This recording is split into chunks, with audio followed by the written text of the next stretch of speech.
家后生，谢谢你。你若不救我，已是刀下亡魂。救命之恩，当以报答。你会说话？按住他！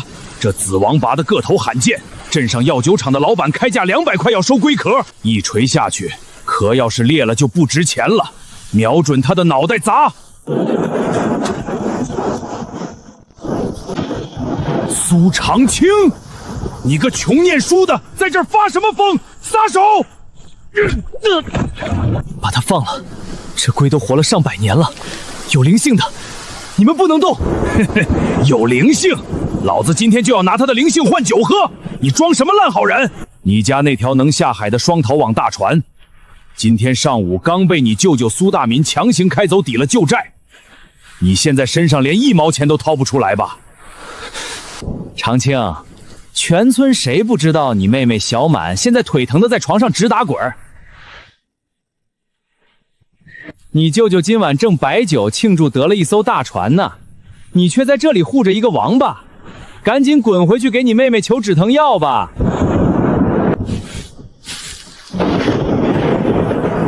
这是我爹留下的最后一样东西，原本是明天带小满去县医院看腿的保底钱。这块表加上这37块5毛，去镇上当铺绝对能换200多块。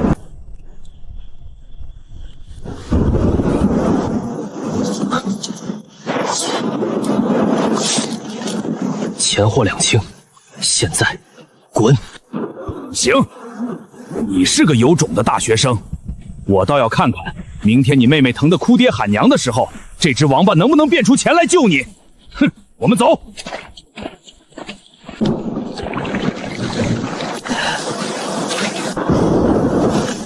快走吧，往深海游！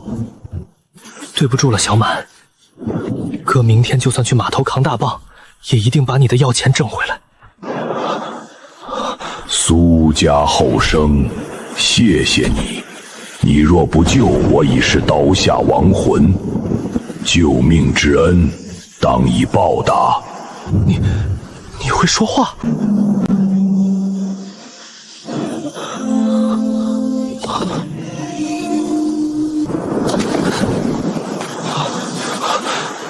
这是海图。记住，明日正午在退潮之时来龙王沟，有厚礼相送。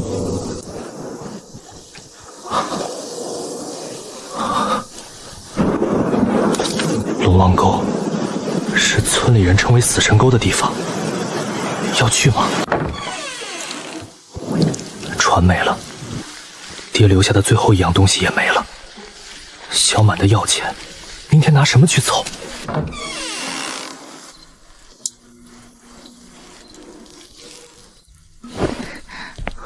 小满，大夫说了，你的腿不能久坐受潮，你半夜不睡觉补着破网干什么？哥，我不疼。大民舅舅今天带人把咱们家的船拉走了，他说爹以前欠他的钱，加上利息，只能拿船抵。哥，咱们家没船了，以后怎么出海啊？我把这张旧网补好，明天你去浅滩下个地笼，好歹能换出吃的。小满还不知道，我把他的药钱拿去换了那只龟，我对不起他。但那只龟有灵性，我不能眼睁睁看着它被砸死。小满，你记住哥的话，舅舅拿走船是他占了理，咱们认。但船没了，人还在，只要哥这双手没断，就算是用木盆划，哥也能在这片海里把你的药钱捞出来。你好好躺着，什么都不许想。哥，我信你。小满，哥骗了你，药钱没了，但哥一定会想办法挣回来。明日正午，龙王沟退潮。龙王沟，全村人都叫它死神沟。可大退潮、死劫，往往也意味着在藏深水区的极品海货会被洋流卷进暗沟。这是唯一的翻身机会。小满的要钱，爹留下的那条船，我不能就这么认了。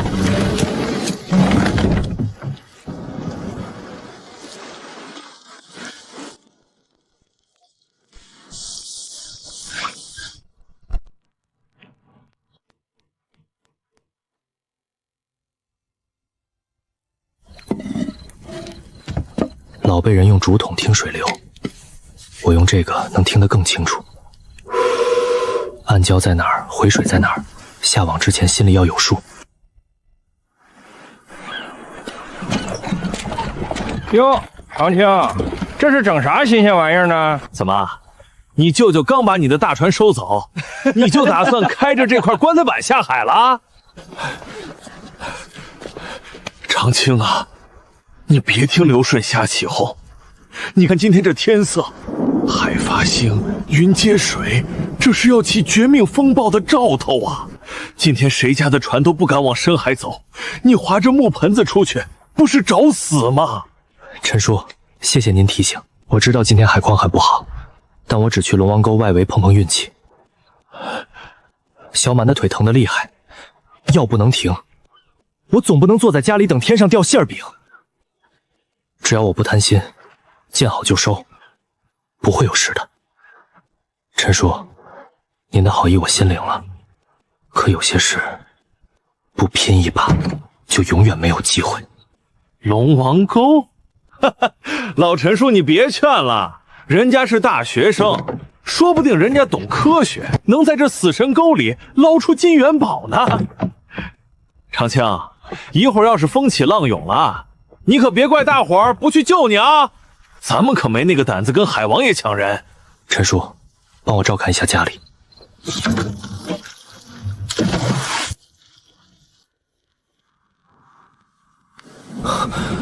风暴比预想的来得快，可龙王沟就在前面，那批海货只有在退潮和风暴的夹缝子里才会露出来。正午像半夜，这风墙压过来，难怪都说龙王沟是鬼门关。紧急气象插播，受强冷波气旋影响，请所有在海上的船只立刻归港。重复，立刻归港。黑沙洋、龙王沟等危险海域严禁驶入。现在掉头，风是往岸上吹的，海流也是往岸上涌的，顺着回去，这艘破船没到岸边，就会被随浪拍成木屑。回不去了！苏大民，你想看我死在海里？刘顺，你等着看我笑话，做梦！我妹妹还在家等我买药回去。我苏长青今天就算是把命豁出去，也要从海龙王嘴里撬出一块金子来。来了！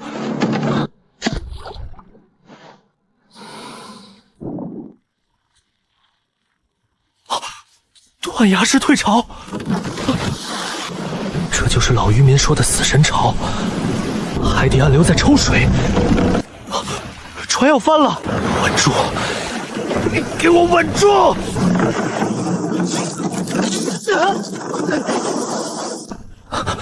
难道真要死在这里？小满，可对不起你。老龟，不，神龟。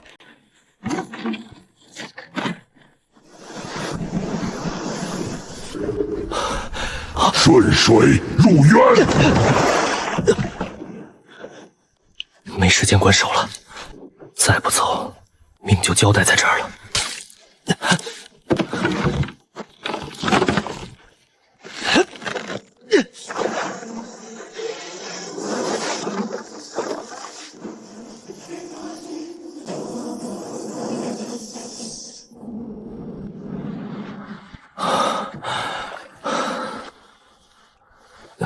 救命之恩，长青记下了。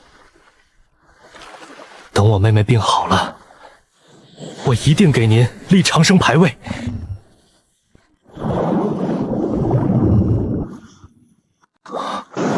环形礁把风暴挡在外面，退潮又把深水区的海货全卷进了这个湾里，底下那些发光的，随便猫一网都够小满看10次腿了。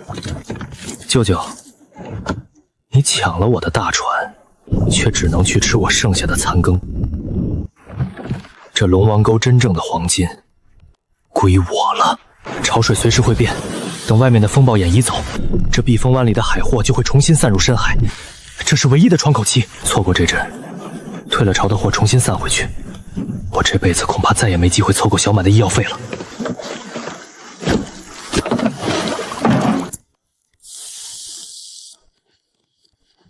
苏大民，你以为抢走我的双拖网大船，我就只能在近海捡垃圾了？拖网只能抓那些随波逐流的蠢鱼，真正值钱的海货全藏在海底暗礁的缝隙里，大船的网根本下不去。海龙王，我苏长青今天不求贪多，只求能把我妹妹的买药钱凑齐。只要渡过这个难关，以后我一定带头护海养海。诱饵散开需要时间，现在只能等了。小满还在等我。大夫说那药一盒就要200块，今天就算捞不上金子，抓几条大石斑，我也得把它卖出天价来。身体开始不听使唤了，再这么动下去，意识一散人就没了。长青，你得撑住，手不能停。啊！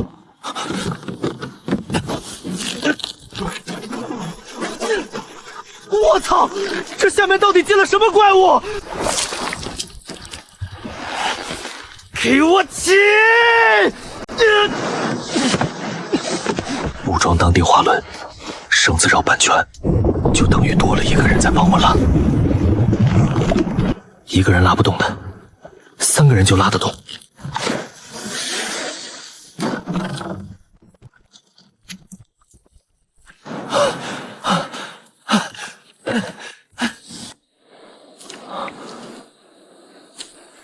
野生大黄鱼，全都是成年的极品野生大黄鱼！老天爷，这每一条都至少在2斤以上。9条，县城大饭店收这种品相的，一条少说200块，这一网2000多块。小满的药钱、复查的钱、半年的生活费全够了。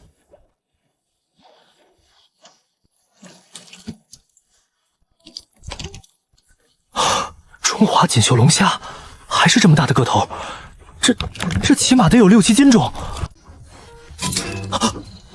锦绣龙虾，这种品相的，在县城的酒楼能值上千块。这哪里是虾，这是块金疙瘩！哈哈哈哈哈哈！你机关算尽抢走我的船，苏大民，可你懂洋流吗？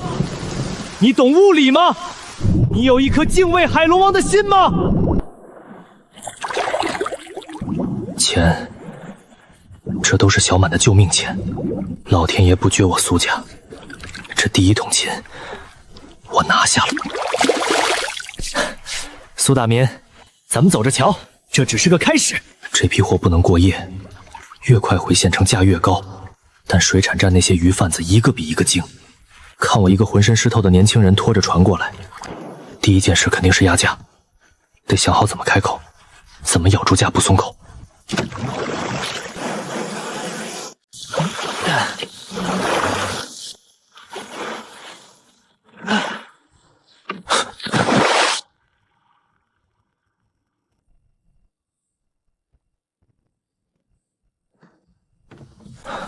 不能停在这儿，舅舅要是知道这条船里有货，他能连夜把船撬开。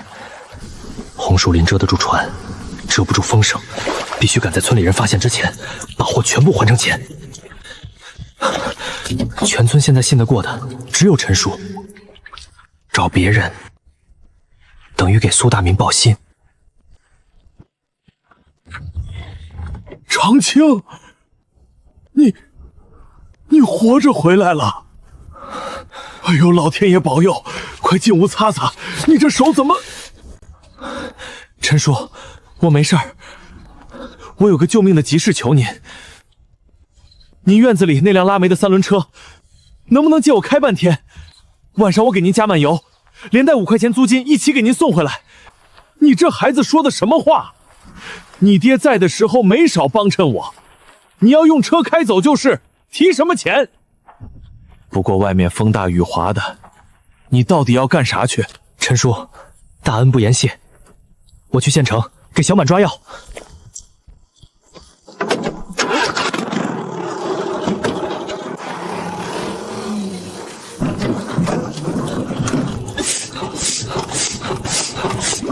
大黄鱼出水活不过几个小时，气不能停，颠簸不能太大。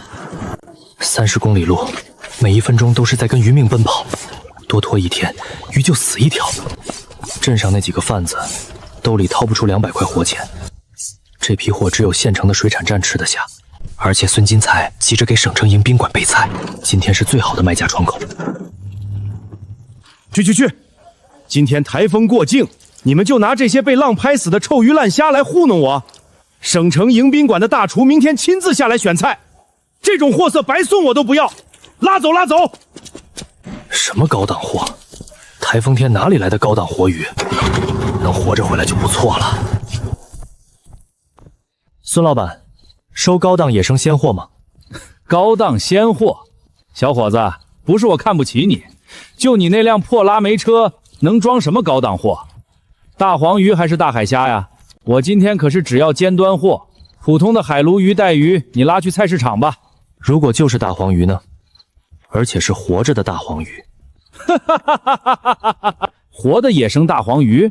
小伙子，牛皮别吹破了。野生大黄鱼一旦出水，气压变化，几个小时就死透了。就算是那些大船的冰鲜货，现在也是极其罕见。你能有活的？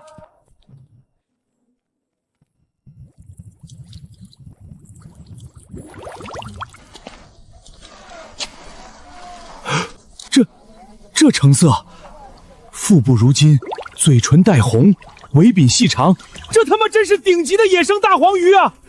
全都是2、3斤的大鱼。小伙子，你这鱼是不错，但现在大环境不好。这样吧，按照冰鲜鱼的价格，给你30块钱1斤，怎么样？你这几十斤能换大几百块呢，够你盖半间网缝了。孙老板，您要是这么做生意，那咱们就没得谈了。真把我当没见过世面的泥腿子了？小伙子，买卖不成仁义在嘛，嫌价格低，咱们可以商量。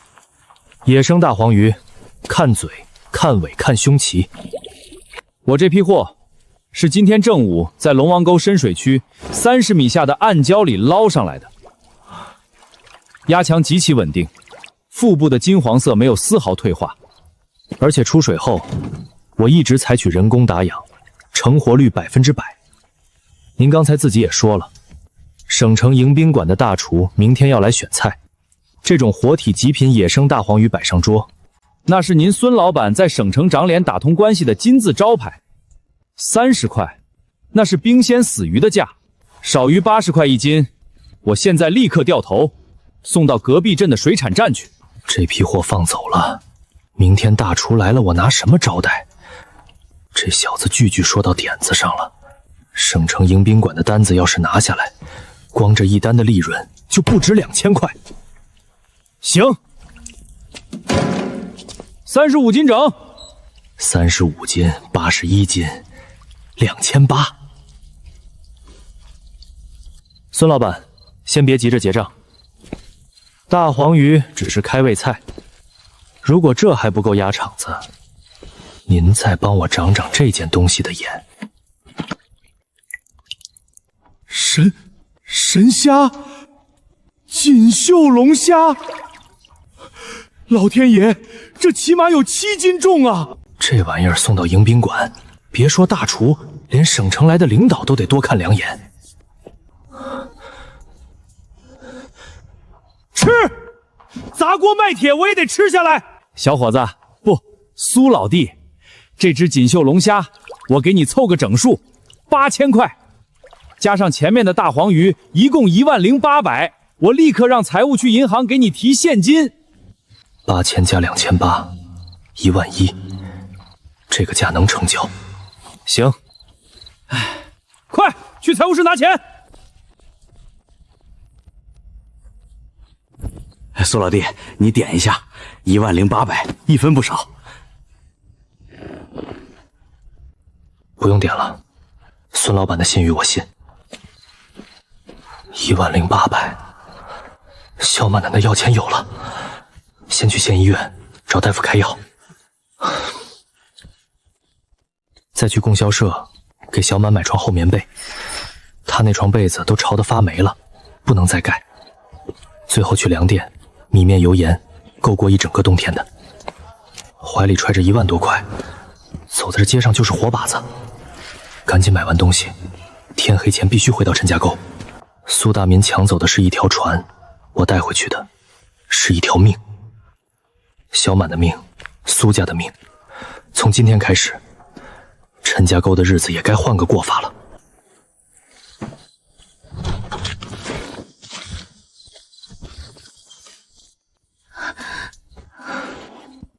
哥，你这是干什么去了？你哪里来的钱买这些东西？你该不会是去干什么傻事了吧？傻丫头，想什么呢？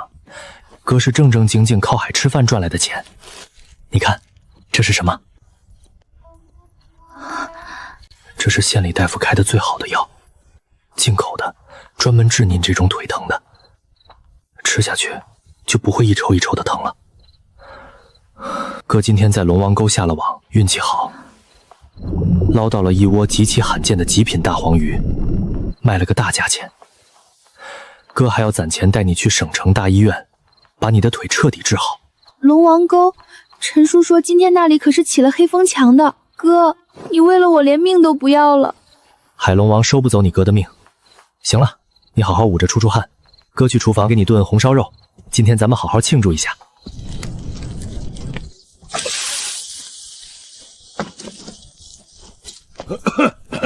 长青，在家呢。早上才抢完船，晚上就上门。哎呀，长青啊，舅舅听说你借了老陈的3轮车去县城了，这大风大浪的，舅舅心里实在是不放心啊。这不，刚忙完码头的事儿，特意拿了几个好苹果来看看小满。舅舅，你的消息倒是灵通，不过苹果你还是自己留着吃吧。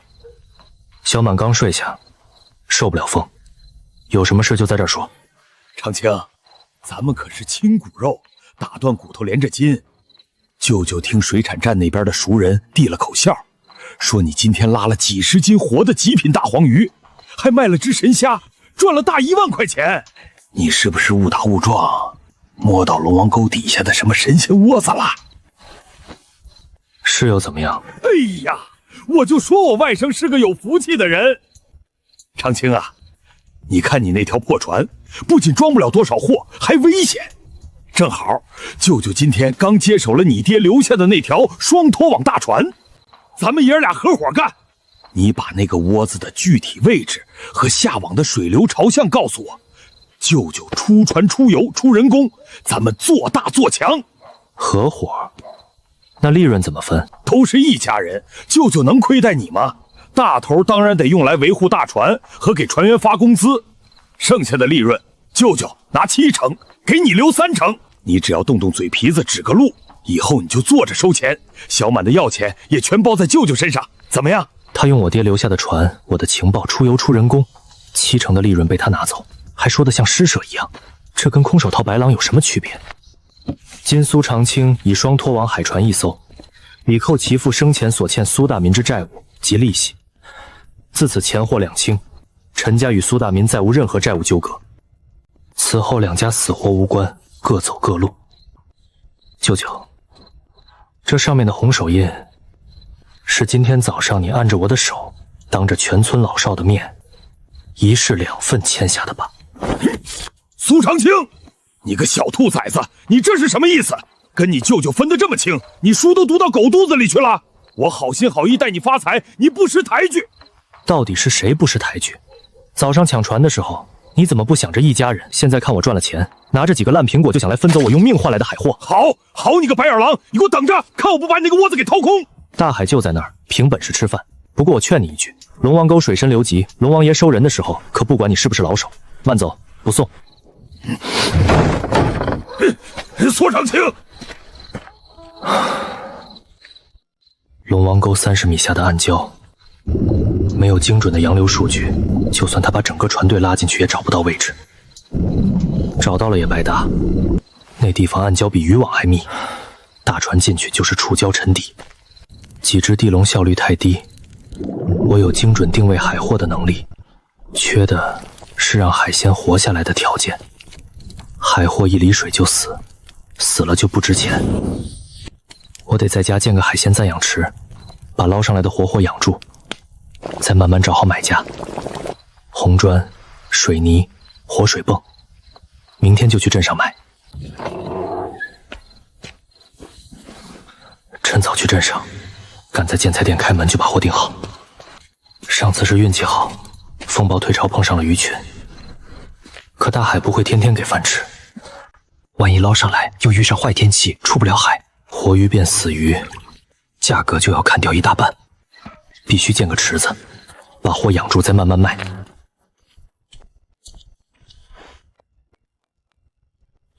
小伙子，你这是要盖房啊？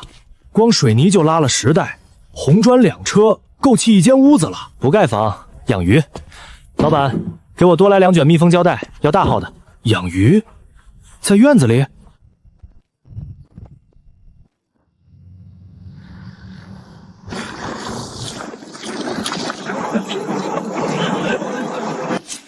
乖，这车上的东西少说得大几百块钱吧？这是谁家要盖洋楼啊？好嘞，老板，下回有活再叫我。大柱哥，你在家闲着也是闲着，带上你那几个要好的兄弟，来给我帮个忙，帮我在这院子里砌个水池子，管2顿白面大肉饭，工钱1天5块。1天5块？去镇上采石场砸石头累死累活，1天才2块钱啊！长青这是发了大财了。昨天刘顺还笑话人家开破船送死呢。呸！刘顺那张臭嘴你也能信？人家长青可是大学生，那是文曲星下凡，能跟咱们泥腿子一样。长青兄弟，你这给的也太多了。你爹以前没少照顾我家，帮忙干点活，哪能要你这么多钱？大柱哥，一码归一码。我苏长青落难的时候，陈叔愿意把3轮车借我，这份情我记一辈子。现在我手里宽裕了，带着自家兄弟挣点辛苦钱是应该的。赶紧叫人，咱们今天就动工。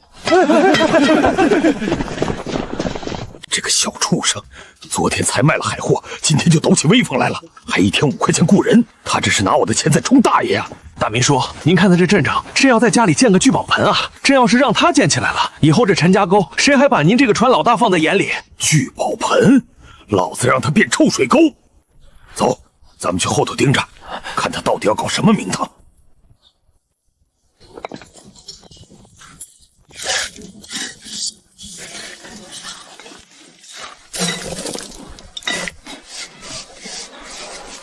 长青，你这水池子怎么弄得跟迷宫似的？直接挖个大坑装水不就行了？大柱哥，这叫活水微生态循环系统。深海鱼娇怪，要是用死水，拉撒的粪便半天就能把一池子鱼毒死。第一格沉淀粪便，第2格用珊瑚骨和火山岩培养消化线菌，能把水里的毒素分解掉。第3格再用大马力抽水泵把干净的水打回主池，形成人工洋流。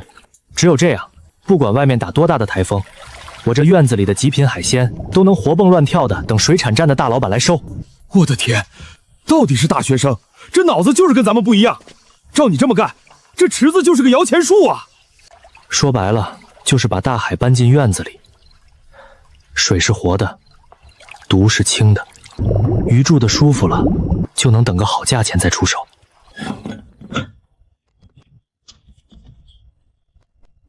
来，涉水。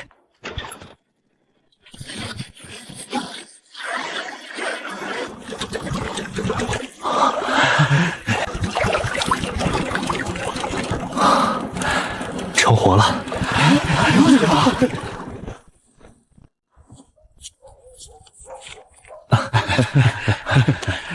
长青兄弟，你太客气了。往后有啥活，你喊一声，我随叫随到。大柱哥，谢了。明天还请你帮我跑一趟镇上，买点铁丝网回来，我给池子加个盖。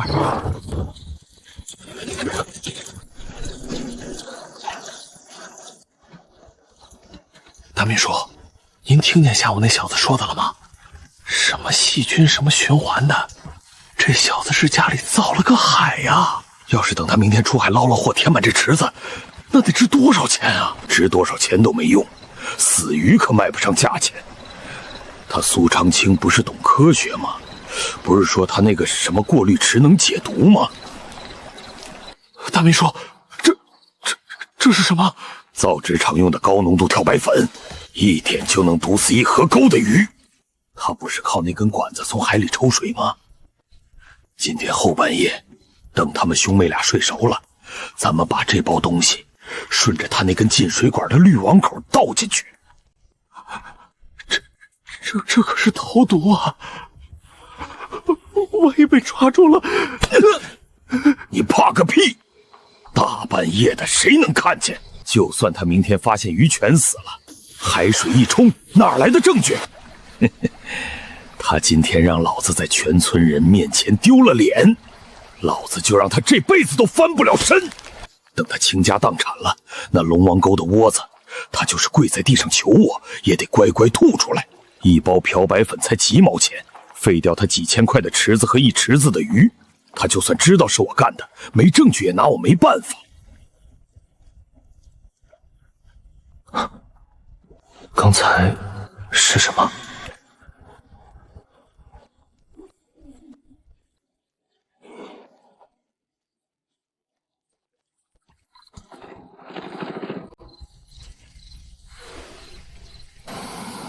苏大民今天走的时候那眼神，他不会善罢甘休，今晚不能睡死。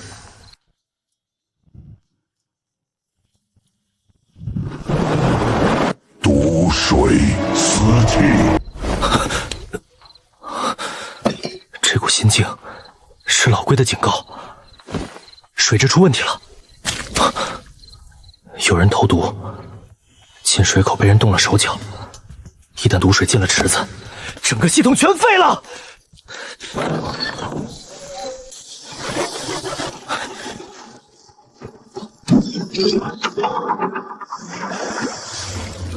高浓度工业漂白粉，这是要彻底断了我的生路。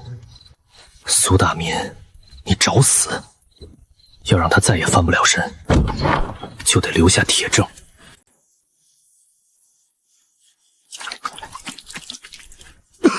大秘书，倒完了吧？这味儿也太冲了，咱们赶紧走吧。万一长青那小子醒了，怕个屁！就算他现在醒了，毒水也早就被抽进他院子里了。那小子砸了那么多钱建池子，明天一早起来看到满池子翻白肚的死鱼，我看他还敢不敢跟我苏大民叫板？舅舅，大半夜的不睡觉，跑来这海滩上给我苏长青投毒，真是好雅兴啊！长青，大半夜的，这海滩是你家开的？我和刘顺出来赶海不行吗？你哪只眼睛看到我们投毒了？赶海？你们赶海带工业漂白粉？苏大民，你这不仅是想毁我的水池，你这是在往近海投毒，破坏海洋渔业资源，这可是要坐牢的重罪。长青，这不关我的事儿啊，都是你舅舅逼我来的。那包漂白粉是他从造纸厂熟人那里弄起来的。你个废物！谁让你胡说八道的？我不想坐牢啊，大民叔。就你一个人，手里拿个破扳手就想抓老子？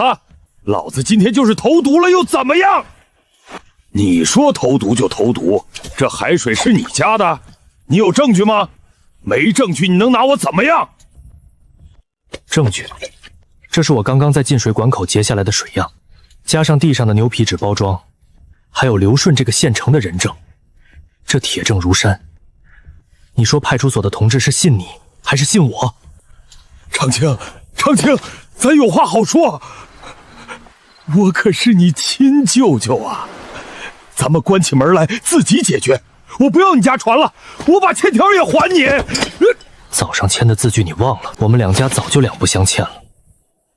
你抢我的船，那是合乎人情债务，我苏长青认。但你往水里投毒，那就是犯法。大柱哥，来了，长青，我们来了。那个，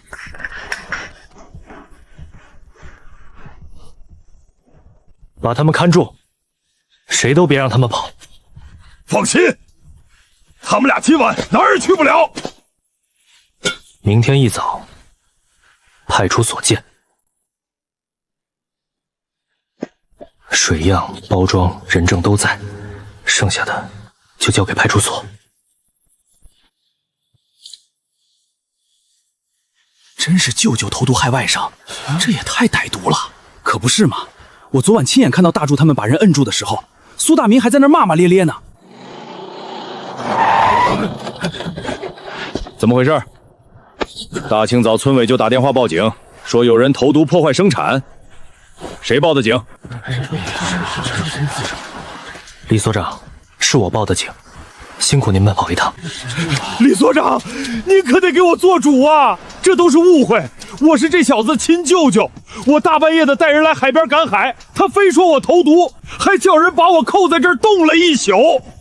这小子是赚了点黑心钱，六亲不认，想整死我这个亲舅舅啊！你们大伙评评理，我大民在海上混了20年，什么时候干过这种缺德事儿？长青，我认得你，咱们镇出去的大学生，但办案讲究证据。你舅舅说你们是家庭纠纷，你报警说他投毒，证据呢？李所长，这是我昨晚在进水管被污染的一瞬间截留下来的水样，您只要打开闻一下，就知道这不是什么家庭纠纷。高浓度工业漂白粉，这东西要是倒进养殖池里，别说鱼了，连池子里的活水系统都能彻底烧废。包装纸就在那里。另外，这不仅仅是破坏我个人的暂养池，他们捣药的位置是公共海滩，如果我不及时截断水流，这些毒水退潮时卷入近海，会毒死多少近海的鱼虾？这是破坏海洋生态、危害公共安全的行为。光告他破坏我的财产还不够，要让法律认定这是危害公共安全的投毒行为，性质完全不同。判得越重，他出来以后就越没有翻身的机会。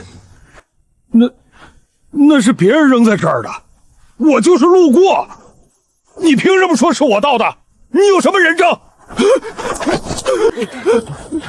同志，我坦白，我交代，都是苏大民逼我干的。那漂白粉是他从县造纸厂弄出来的。他说长青赚了钱他不服气，非要毁了人家的水池。我就是个望风的，我可没动手啊，你宽大处理吧，真的不关我的事儿啊！畜生啊！抢了人家的船不够，还要断人家的生路！这苏大民心肠也太歹毒了，这可是他亲外甥！呸！什么船老大，就是个下三滥的地痞！刘顺，你个王八蛋！你敢反咬我一口？你昨天晚上可不是这么说的。人证物证俱在，你还有什么好说的？苏大民，你身为长辈，不思进取，反而眼红嫉妒，蓄意投毒，破坏他人合法财产，跟我回所里接受调查。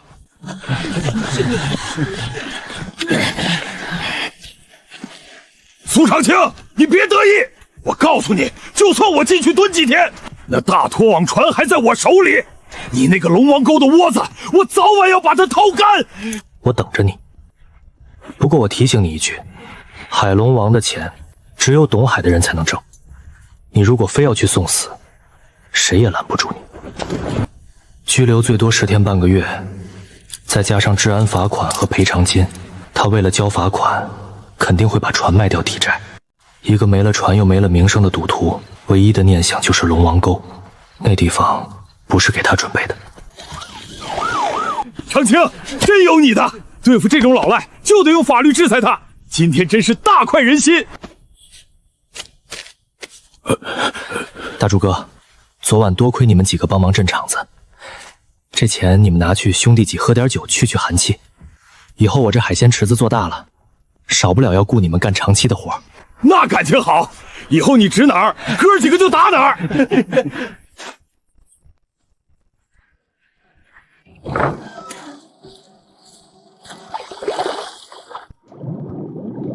水是活的，鱼是活的，一切都是活的。小满吃了药，睡得安稳多了，这钱花的值。以后只要我出海一天，这日子就会好过一天。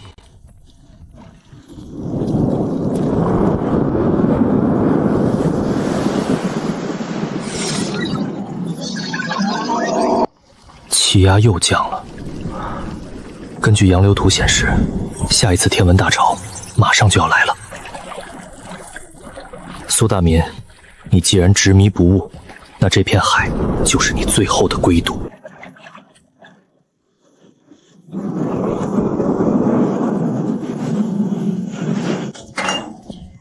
大明叔，村里的事儿我都听说了。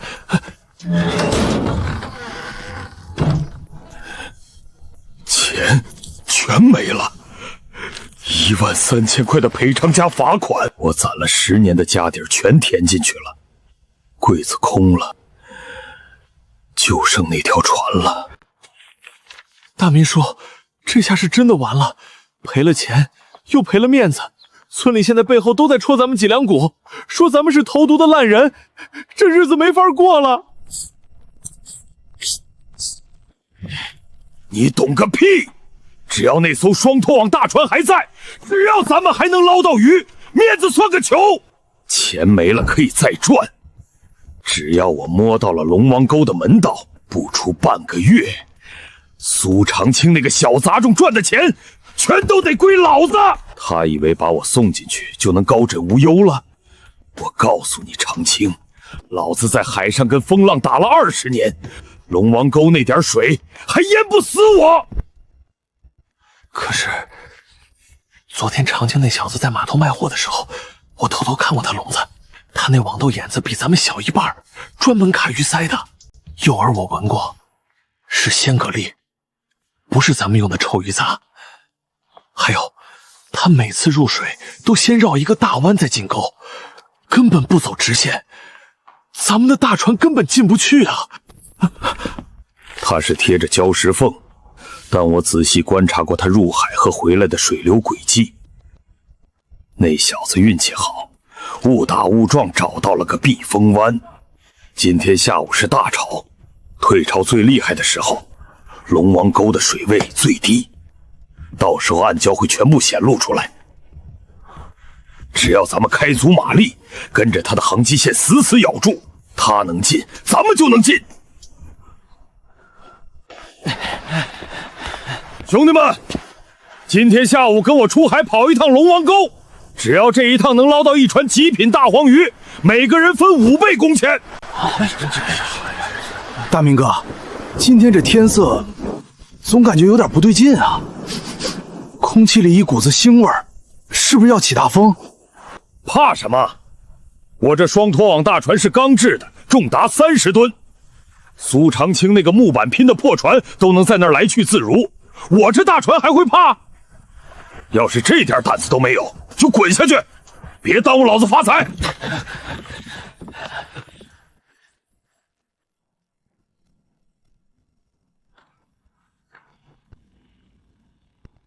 气压还在跌，冷涡气旋还有2小时抵达。哥，舅舅他们好像要出海了。刚才我听刘顺喊着要往龙王沟去，我们要不要去拦着他们？现在去拦，码头上有他的人，我过去只会被轰开。报警，他还没出海，罪名不成立。唯一能做的就是做好救人的准备。不用拦，拦不住的。苏大民这种人，心里的魔鬼比海里的暗修更可怕。他认定了龙王沟有金山，就算天塌下来，他也会去撞一撞。可是要是真出了事，那是10几条人命啊！ 10几条人命，我恨苏大民，可船上其他人只是被他骗了。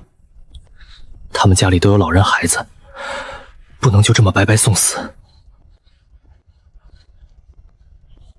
小满，你去屋里帮我把医药箱拿出来，急救包、纱布、止血带全带上。现在出发，到避风港礁大概半小时。如果他在龙王沟里出事，从求救到我们赶到，前后还有1个多小时缓冲，这个时间窗口刚好够用，再晚就什么都来不及了。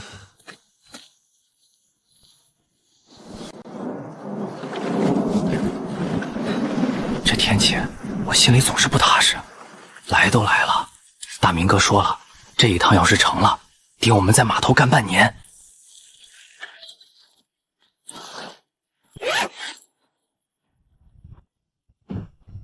哟，这不是咱们陈家沟的万元户吗？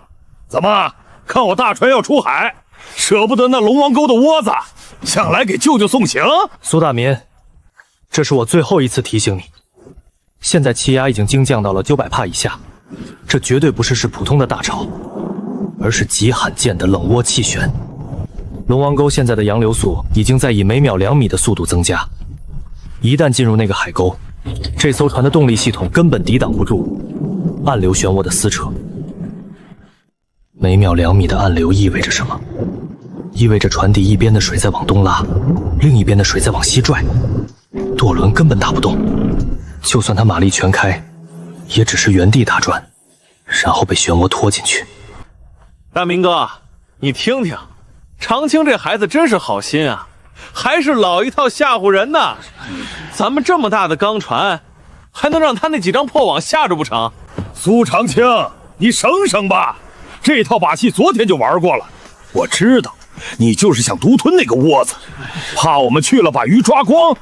我告诉你，这片海没写你苏长青的名字。今天这趟我是去定了，你要是真有种，就跟着我船帝后，看看到底谁才是这片海里的王。苏大民没救了，但那些船员不一样，他们只是穷怕了，不是真的想送死。再试一次，哪怕多救下来1个，也算对得起乡亲。各位大哥，咱们都是陈家沟的乡亲，我知道家里困难，想赚快钱，但请你们记住，苏大民可以拿他的贪欲去赌命，你们难道也要拿家里妻儿老小去赌吗？听我一句劝，把油门关了，这时候靠岸，咱们还能过个安稳年。谁敢听他的？谁今天敢下船，这趟的500块定金直接扣掉。我告诉你们，只要跟着我进去，每人不仅有分红，还有额外奖励。富贵险中求，怂蛋永远是穷鬼。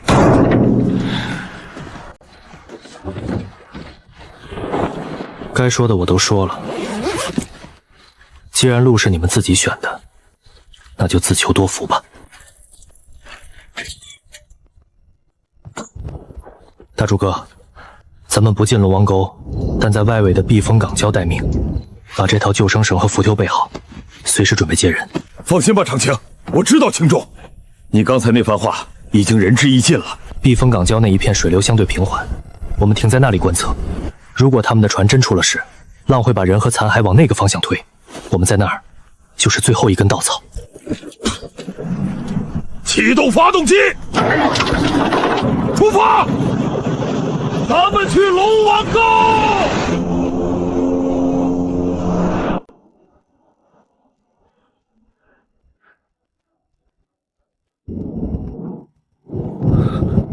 老龟留下的这块石头，触感还是凉的。他还在看着这片海。那个避风湾是大海界老龟的手留给我的福分，但龙王沟的入口深处藏着什么，只有大海自己知道。老龟给我的不只是预警，他是在告诉我，龙王沟的大门已经打开了，大海会找你结清。这笔债，这片海从来不是谁能独占的，你越贪，他就越会把你滚两海拖进深处，剩下的就看大海的造化了。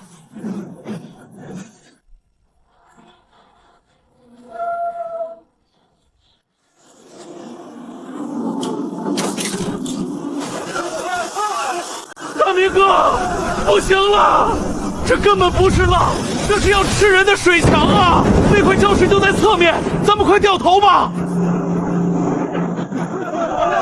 闭嘴！谁敢动方向盘，老子现在就把他扔下去！龙王沟的窝子就在前头，这一波浪过去，咱们就能看到鱼群了。再往前一点儿，再往前一点就到了。这浪不可能一直这么大，老天爷总得给人留条活路。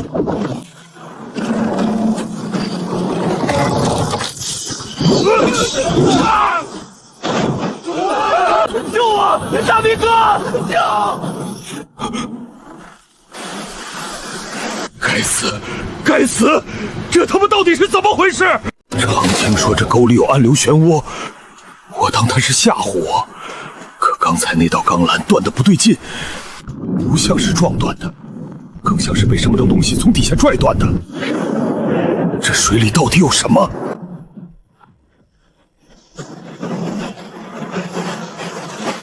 溪底漩涡！溪底漩涡，常青连这个都算到了。他说气压990，洋流每秒2米，他都跟我说过，可我一句都没听。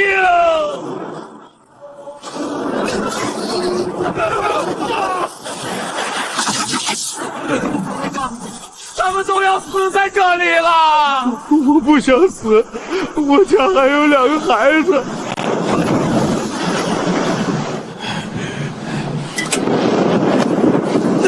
刘顺，你昨天不是说你是老手吗？快，把救生筏放下去！快把货扔了，把那些金贵的蟹笼和物资都扔了，船要沉了！大明哥，没用啊，到处都是水，救生筏在甲板另一头，根本过不去啊！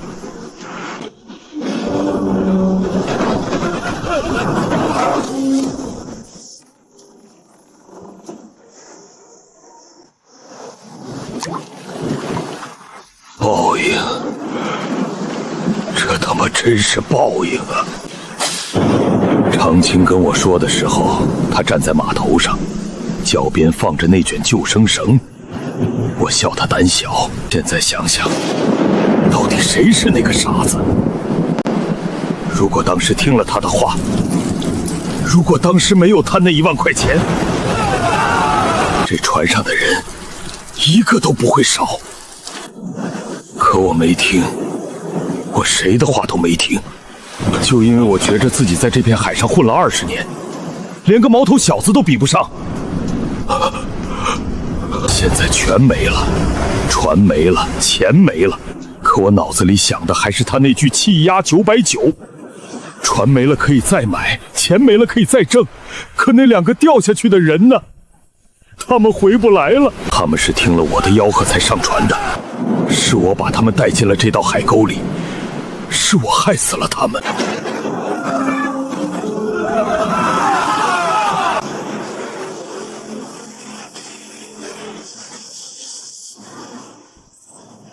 大柱哥，看到了，他们沉了。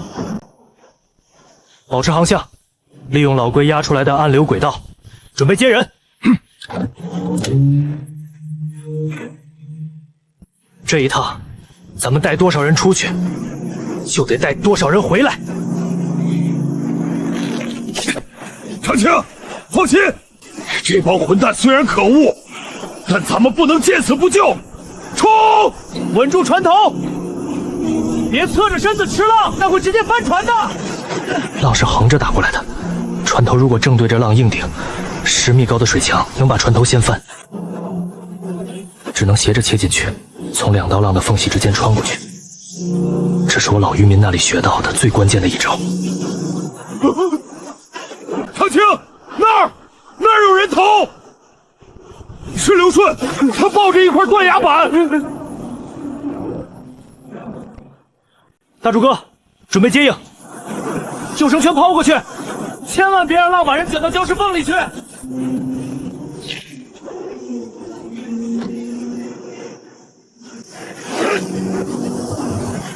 大明哥，刘顺，在派出所把苏大明一卖了，可到了生死关头，他嘴里念叨的还是大明哥。人真是说不清的东西。恨归恨，但毕竟一起死过一回。苏大民，我是苏长青，现在听我指挥，把救生绳系在腰上，一个一个跳。我离你们还有50米，快！苏长青，你来干什么？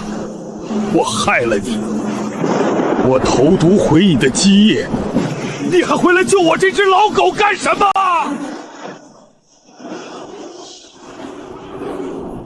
你欠我的债，自然由法律来清算，用不着死在这里。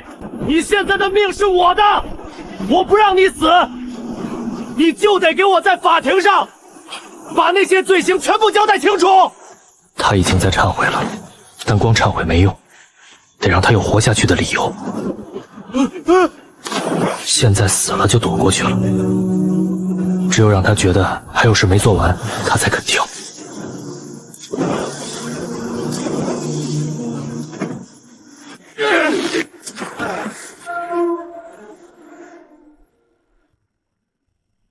长青，这龙王沟根本就没有什么金矿，那就是个死地，那是我编的，是我骗大家来送死的。跳下来，这是你赎罪的机会，不是你逃避的理由。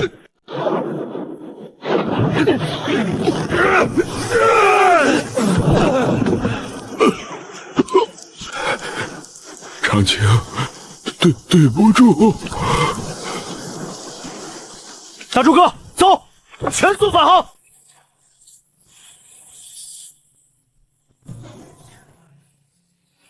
难怪这片区域的浪比外围小了一半，是老龟一直在水下顶着暗流，把那几道最凶的横浪卸下了。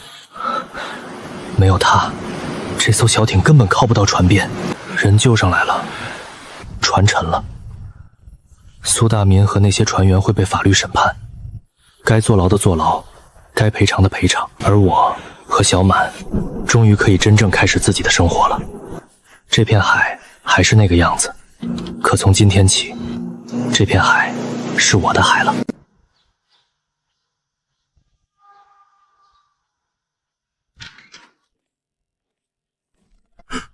苏大民，现在所有船员都已经招了，你编造航线秘密，利用高额利润诱导同村人员进入禁区，在极恶劣气象条件下无视警告强行出海，还涉及之前的恶意投毒，这每一条都够你进去蹲几年。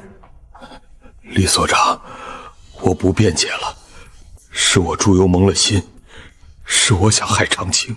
那艘大船沉了，什么都没了。20年了，我从一条小木船摇到大钢船，攒下的家当、名声、村里人的敬畏，全填进龙王沟了。我还害死了2个船员，他们家里怎么办？我拿什么赔？那艘大船是你抵债得来的，现在沉了，不仅你的债没还完，那些被你骗去的船员医药费、误工费，还有对海洋生态造成的破坏赔偿，你算过这笔账吗？你不仅是倾家荡产，你还得面临民事赔偿的连环诉讼。赔？拿什么赔？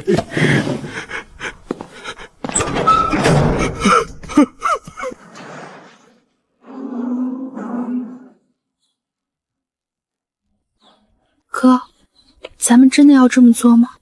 他毕竟是舅舅。小满，这不是报复，这是公平。他如果不是舅舅，他就是个谋财害命的罪犯。法律是一杆秤，既然他是舅舅，他更应该明白什么是敬畏，什么是人性的底线。他称出的是比亲情更重的公道。我们要的不是他死，而是让他明白，有些东西永远不能触碰。别想这些不开心的人了，咱们回家。我已经联系好了省城最好的骨科专家，下周咱们就出发。现在的家底够给你做最好的手术，也够咱们买一艘属于自己的崭新的远洋捕捞船。哥，我信你。长青，刚才镇上的李所长跟我说了，苏大民这次没个5、6年出不来了，咱们村里的污点终于清除了。长青啊，我那侄子就在那条船上，要不是你冲进去救人，他回不来了。你是咱们陈家沟的恩人。大柱哥，以后大家不用再想什么歪门邪道，只要跟着我干，让咱们每一户都过上不看天吃饭的好日子。苏大民倒了，但村里的穷根还在，靠天吃饭的活法不变，就还会有下一个苏大民出来。好，长青，以后你说咋干就咋干。我得搭起一个正经的摊子，从暂养池到运输队到销售渠道，让大伙儿不用拼命也能挣到钱。这辆车在码头附近出现过3次了。昨天我卖鱼的时候，他在街对面停着；前天李所长来检查池子的时候，他也绕了一圈。不是水产站的人，不是镇政府的，省城下来的，十有8、9是冲着龙王沟那些传闻来的。资本围猎，这种事情我在报纸上见过。先低价收地，再包装转手，本地的渔民最后连下海的路都被堵死，不能让他得逞。无论是苏大民的贪婪，还是外界资本的围猎，只要守住这片海，守住心中的良知，我就绝不会输。小满，看，那是咱们的新起点。2个月前，我站在这里看着舅舅把我家的船开走，沟里连给小满买药的钱都没有。现在一切都好起来了，身后还站着村里一大帮愿意跟着我干的人。这条路我走对了，从今往后，陈家沟的日子，咱们自己说了算。